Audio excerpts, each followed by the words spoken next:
Welcome back to my YouTube channel. Again, this is Jim. Ito na nga, post ni Miss Barbie Fortesa. I waited for this for so long. Nobody can ruin my big day. Ayan na nga. Ay, bride si Barbie Fortesa at meron nga siyang happy at saka ring. Oy, grabe.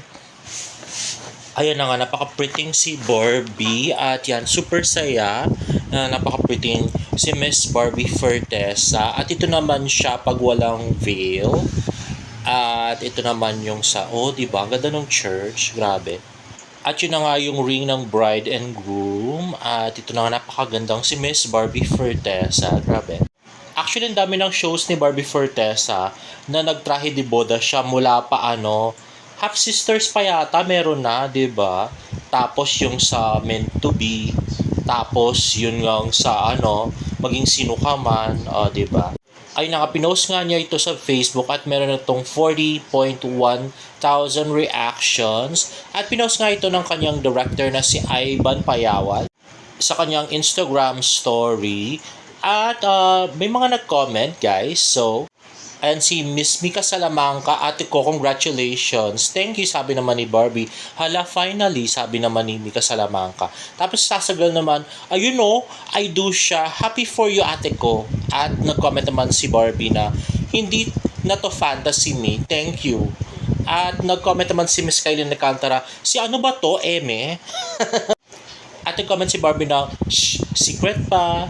At nag-comment si wife with Dial. Congrats po. Ano yun? Vibes with Yel pala yun. Sorry. Thank you, sabi naman ni Barbie. At nag-comment naman si Amitabad or si Ate Abby ni Barbie ng nauna ka pa kay Mama Taylor. At nag-comment si Barbie ng as June bride pa nga.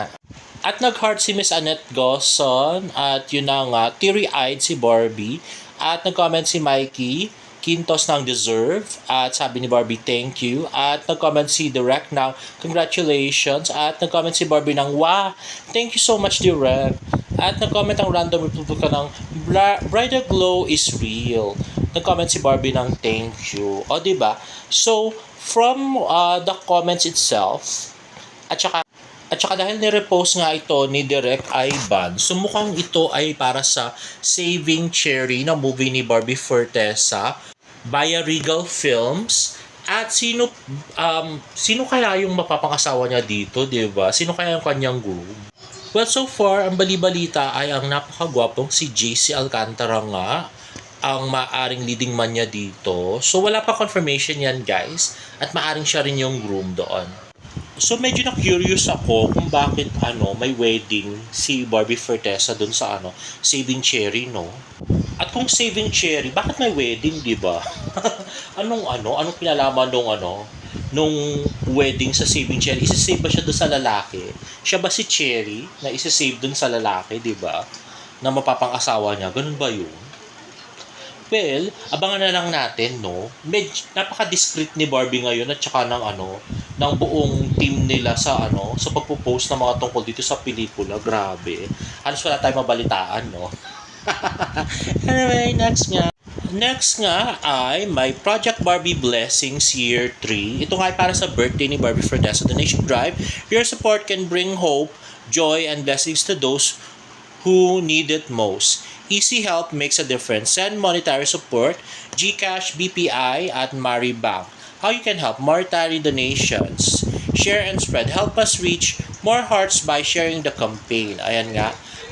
Katulong niya nga ang Barbinatics dito. So, mukhang sa charity na naman magdo-donate, magse-celebrate ng birthday si Barbie sa charity institution. At ang napili nga nila ay ang Cribs. Ito nga ay in every gentle touch, every caring heart, and every moment of presence, we are reminded that even the most painful beginnings can be transformed through love and compassion. So, ang charity beneficiary nga nila ay ang Cribs Foundation. Is a non-profit organization licensed by the Department of Social Welfare and Development, providing a loving and safe environment for abandoned, neglected, surrendered babies and female minor survivors of sexual abuse. At ito nga ay sa C. Lawis Extension Antipolo, Philippines. Ay wow, ang layo. Doon pala siya. Tayo, di ba? So, Pampanga tayo. So, malayo talaga, guys. But anyway, mukhang dyan mag-celebrate ng birthday si Miss Barbie Fortesa. And ang deadline po ng donations ay July 15 daw, guys, no? So, yun na nga. So, we are humbly asking for your donations, guys. No? So, mag-donate tayong lahat para makatulong nga sa napakagandang, very meaningful birthday celebration ni Barbie Fortesa. So, itatry ko pong i-post lahat to sa aking social media, sa lahat ng aking social media platforms para makapag-donate po tayo lahat, diba? In support of Barbie Fortesa advocacy and also for Barbinatics. At next naman, ito na nga, at meron na naman ng evento silang kwento na kesyo raw, nag-visit na naman daw sa set si David Licauco. Diba? As if naman nag-visit si David Licauco, never niya naman ginawa yun sa mga shoots ni Barbie Fortesa ever. Wala nakakita. At saka itatanong ba ng mga reporter kung anong score kay David at Alex, kung alam nilang nililigawan ni David si Barbie. Di ba parang tanga lang, di ba? Lahat yung mga sinasabi na itong mga fake news vloggers na si KJP Kwa at saka sila Barda United at saka si Dar Eds, exactly opposite sa mga sinasabi ng mga reporters. Wala actually reporters na nag-iisip na may relasyon ang Barda, no? Ito lang mga ungas na to. Grabe.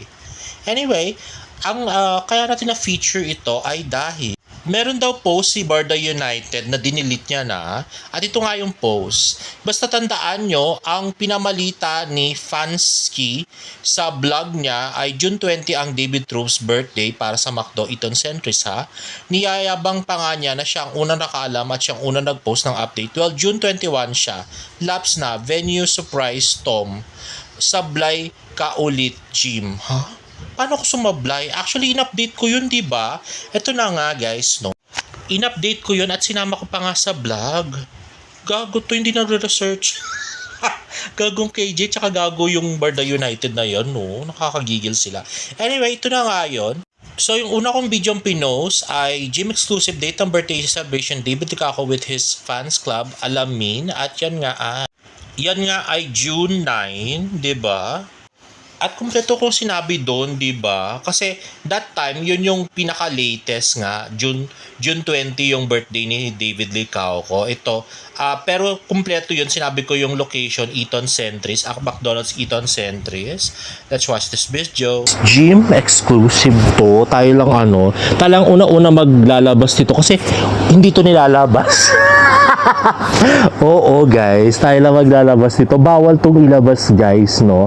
At yung mga David Troops nga ay merong celebration kung saan hindi tayo invited.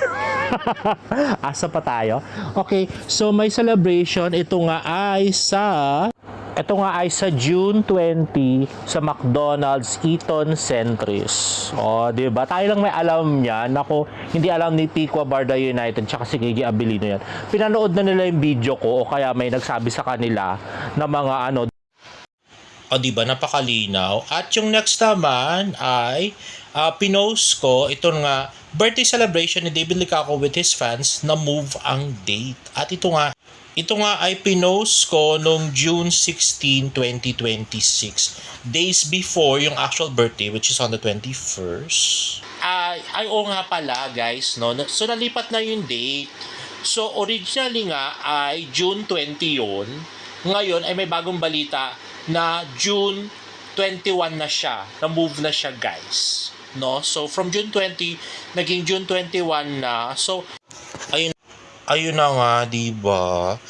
Updated nga exclusive nga yun grabe. Tapos, sasabihin pa nila mali. Tatado talaga yung KJ Abilino net Barda United, grabe. And lastly, from Jamaica Lamit, ganun kami kalapit, crush ko since Maria Clara and Ibarra David Licauco. Oy, wow, in fairness, bagay sila. Charot lang.